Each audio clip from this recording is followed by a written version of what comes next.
อีแม่ลูกอยากกินไก่ทอดว่าซันเดลูกสาวว่ากะสิคาอย่างลูกจัดไปรวดแล้วมื้อนี้เฮาสิพามาจับไก่เนาะเป็นไก่พันธุ์ไข่ตัวที่เฮาเลี้ยงไว้นี่แหละ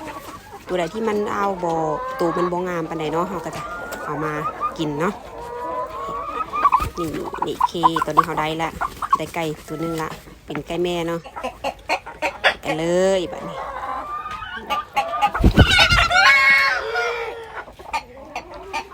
นี่ตัวติตุ้ยซะหลังจากที่เฮาได้ไก่มาแล้วเฮาก็มาจัดการต้มน้ำแล้วก็ลวกถอนขนบัดนี้นะนี่ตอนนี้เฮากำลังจะถอนขนเพิ่นเนาะถอนขนออกให้เรียบร้อยนี่เฮาก็จะเอามาจุ่มในหม้อน้ำร้อนแบบนี้แหละ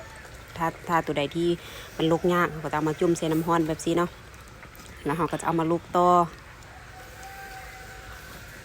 เฮาจุ่มน้ำร้อนแบบนี้เพื่อให้เฮาถอนขนมันจะถอนง่ายเนาะมันจะลุกง่ายอันนี้เฮาก็จะเป็นทำความสะอาดตีนมันเนาะเฮาจะดึงเอาหนังอยู่ขามันนี่นะออกทำความสะอาดให้เรียบร้อยก็จะมาลกขนออกให้เบิดตัวนี้จะเป็นไก่พันธุ์ไข่เนาะจะเป็นไก่พันธุ์ไข่ตัวใดที่มันค่อนข้างเท่าแล้วตัวใดที่มันค่อนข้างบ่สมบูรณ์เนาะเราก็จะเอามากินเราก็จะเอามาต้มมามาปิ้งกินตัวใดที่มันเอาบ่สมบูรณ์แล้วก็เราก็จะจ้วงไว้แต่ตัวแม่ที่มันยังงามๆยังไข่ดีอยู่เนาะนี่ลกขนให้ละเอียดทุกคนลกออกให้เบิดเลยแต่ว่าก็จะบ่มีขนบัวหลายปานใดดอกก็จะมีน้อยๆมีน้อยเดียวก็จะลกง่ายอยู่นี่ทำความสะอาดเพื่อให้เรียบร้อยเนาะขั้นตอนแรกหลังจากที่เราลกขนแล้วเราก็จะเอามาลนขนเนาะบัดนี้เนาะจะเป็นการลนขนน้อยๆขนบัวขนอย่างที่เราลกออกบ่เบิดนะเราก็จะมาลนใช้ไฟลนออกให้มันเกลี้ยงอันนี้ก็แล้วแต่เนาะบางคนก็จะบ่มักลนเพราะว่าเพิ่นคิดบางคนก็จะว่าขิวจะว่ามันมีกลิ่นควันไฟก็จะบ่มักเอามาลนแบบนี้เนาะนี่จะเป็นการลนขนไก่บางคนเพิ่นก็จะลกให้ละเอียดเลยค่ะเอาไปเฮ็ดอาหารเลยแต่ว่ามื้อนี้เฮาอยากลนเพิ่นก่อนเนาะเฮ็ดให้พี่น้องเบิ่งเนาะนี่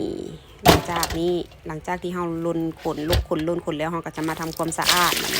เราก็จะมาล้างทำความสะอาดไก่เฮาเนาะให้เรียบร้อยก่อนเฮาจะไปคั่วบัดนี้ทำความสะอาดให้เรียบร้อยให้สะอาดเลยเพราะว่าเวลาเฮาลนเนาะมันจะมีควันไฟจะมีหยังฮึนะมันก็จะดำหนังมันก็จะบ่งามแต่ว่ากระแซบคือเก้าทุกคนก็แล้วแต่ผู้มักเนาะผู้บ่มักเพิ่นก็จะว่ามีกลิ่นควันไฟเพิ่นก็จะว่าขิวแต่ผู้เฮามักเขาก็ว่าหอมหลังจากที่เฮาล้างทำความสะอาดแล้วเนาะเขาก็จะมาขั้นตอนการคั่วแบบนี้นะจะเป็นการคั่วไก่แบบนี้ส่วนหัวมันมื้อนี้เขาจะตัดหัวเป็นทิ่มเนาะเขาบ่เอานี่ค่ะขั้นตอนแรกเลยเขาก็จะมาหั่นเอาตีนเพิ่นออกก่อนเอาขาเพิ่นเอาตีนเพิ่นออกนี่แล้วเขาก็จะมาผ่าคั่วเลยแบบนี้นี่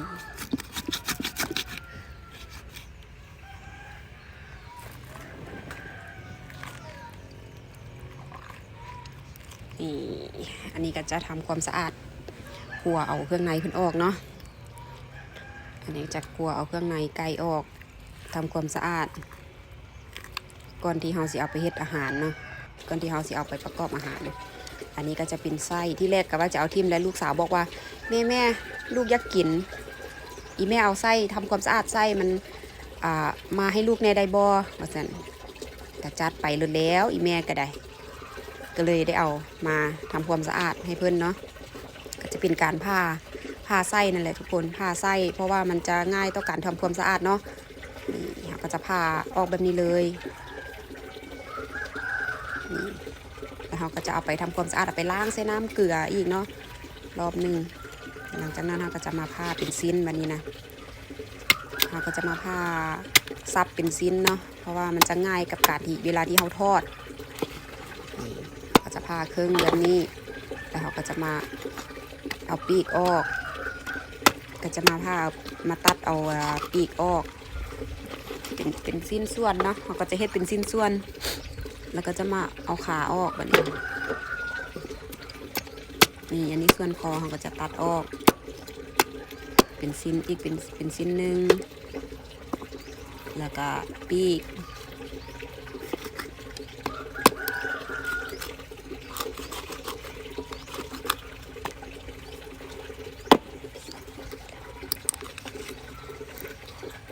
การที่เราตัดเป็นสิ้นแบบนี้มันจะง่ายเวลาที่เราประกอบอาหารเนาะนี่หลังจากที่เราซับเรียบร้อยเนาะเราแยกสิ้นส่วนแบบนี้เรียบร้อยแล้วเราก็จะนำมาขั้นตอนปรุงแบบนี้นี่อันนี้จะเป็นขาลูกบอกว่าขอ2 ขาเด้อแม่ว่าซั่นทอดให้ลูก2 ขาได้บ่อีแม่ก็บอกว่าได้จัดไปลดแล้วอีแม่ก็ว่านี่หลังจากนั้นเราก็มาตั้งหม้อน้ำมันเนาะมาตั้งหม้อให้หม้อแห้งก็จะมาค้างหม้อขึ้นแล้วก็ใส่น้ำมันไปเลยนี่อันที่เป็นขาวๆนี่ละแม่นอากาศมันเย็นทุกคนช่วงนี้อากาศหนาวอากาศเย็นเนาะแล้วมันเฮ็ดให้น้ำมันของเรามันเป็นก้อนสินะมันเป็นก้อนขาวๆแบบนี้มันเป็นไข่แต่ว่าเวลาที่ความร้อนมันก็ละลายเป็นน้ำมันคือเก้านี่เพราะอากาศมันเย็นช่วงนี้นี่ช่วงที่เราตั้งหม้อน้ำมันถ้าน้ำมันร้อนเราก็มาปรุงไก่กันเลยเนาะเราก็จะมาเอือบไก่กันเลยแบบนี้นี่เราก็จะเอา2 ปีกแล้วก็2 ขานี่แล้วก็จะมีเครื่องในจะมีตับนี่เอามาทอดหลังจากนั้นเราก็จะมาใส่เครื่องปรุงกันเลยเนาะปรุงรสชาติตามใจที่เขามากเลยทุกคนก็ใส่แป้งนัวรู้สึกว่าแป้งนัวนี้จะโลลงหลายเติบ โลลงแบบโบได้ตั้งใจแล้วก็จะใส่น้ำซอสใส่เกลือหน่อยนึงก็แล้วแต่เนาะแล้วแต่ทุกคนมากว่าจะปรุงไปรสชาติใดแล้วแต่ทุกคนแล้วแต่พี่น้องทุกคนว่าจะมักรสชาติใดเขาปรุงตามใจเขาเลยนี่หลังจากที่เขาเอือบไก่เขาแล้วก็หม้อน้ำมันเขาก็พอดีฮ้อนพอดีเนาะนี่หลังจากที่เขาปรุงไก่เขาแล้วก็พอดีหม้อเขาก็พอดีเริ่มฮ้อนเริ่มเดือดเนาะ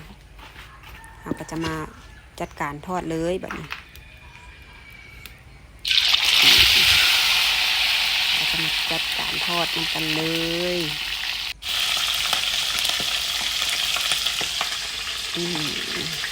หม้อน้อยโพดยังเหลือขาชิ้นหนึ่งเอาไปทอดอีกรอบนึง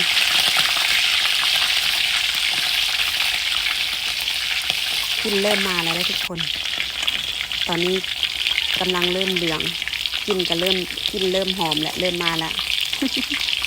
ลูกสาวก็บอกว่าแม่ปันใดมันชีซุกมันคือหอมแท้ว่าสันลูกสาวว่าทุกคนไกลละก็เลยบอกลูกสาวไปว่าถ้าแป๊บนึงไกลแล้วไกลจะสุกแล้วติดแต่แซ่บบ่ทุกคนถ้ามักวิดีโอนี้ก็อย่าลืมกดไลค์กดแชร์กด Subscribe ให้เด้อทุกคนเด้อเพื่อเป็นกำลังใจให้คลิปต่อไปเนาะนี่ว้าวเดี๋ยวนี้สุกแล้วเขากระตักออกแล้วค่ะใส่ตูที่เหลือเนาะ